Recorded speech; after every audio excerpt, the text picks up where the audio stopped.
پاکستانیوں، اگر تم فلسطین غزہ کے لیے کچھ کرنا چاہتے ہو تو آج تمہارے پاس موقع ہے۔ اس وقت 44 ممالک سے لوگوں نے مل کر 50 کشتیوں پر مشتمل ایک قافلہ تیار کیا ہے جو اسپین اور تیونس کی بندرگاہ سے فلسطین کی جانب روانہ ہو چکا ہے، جس کا مقصد صرف اور صرف اسرائیل کا محاصرہ توڑنا ہے، ان بھوکے اور پیاسے بچوں کو کھانا پہنچانا ہے اور اسرائیل کی بربریت ظلم کے خلاف آواز حق بلند کرنا ہے۔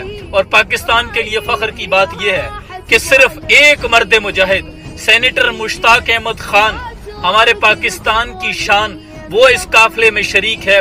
اور دیکھو اللہ کی شان کہ اس قافلے میں 95% لوگ نان مسلم ہیں یا یورش تاتار کے افسانے سے پاسپا مل گئے کعبے کو صنم خانے سے۔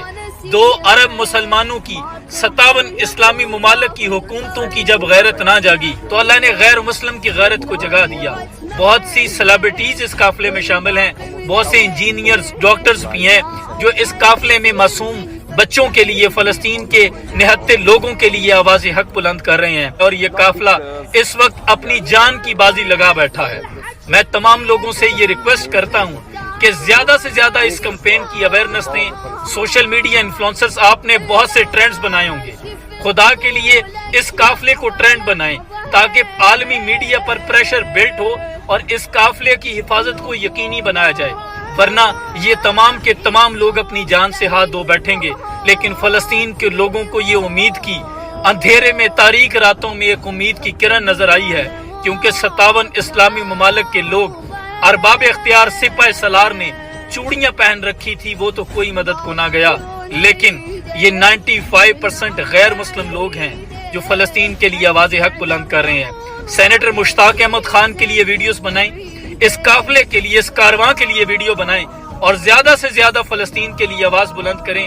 اس قافلے کی حفاظت کو یقینی بنایا جائے، عالمی میڈیا پر یہ پریشر بلڈ کریں۔ یہ میری اور آپ کی ذمہ داری ہے۔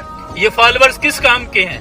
یہ کس کام کے ہمارے سوشل میڈیا پیجز؟ اگر ہم یہاں بول بھی نہیں سکتے، خدا کے لیے بولو تاکہ ہمارا نام بھی روز محشر آگ بجھانے والوں میں لکھا جائے، آگ جلانے والوں میں نہ لکھا جائے۔ جیسے ابراہیم علیہ السلام کو جب آگ میں پھینکنے لگے تھے تو ایک پرندہ اپنی چونچ میں پانی لے کر آیا تھا۔ وہ جانتا تھا کہ اس سے آگ نہیں بجھے گی، لیکن وہ جانتا تھا کہ روز محشر میرا نام آگ بجھانے والوں میں لکھا جائے گا۔ اب یہ آپ کی ذمہ داری ہے، آپ نے اس کمپین کی اویئرنس لوگوں کو دینی ہے۔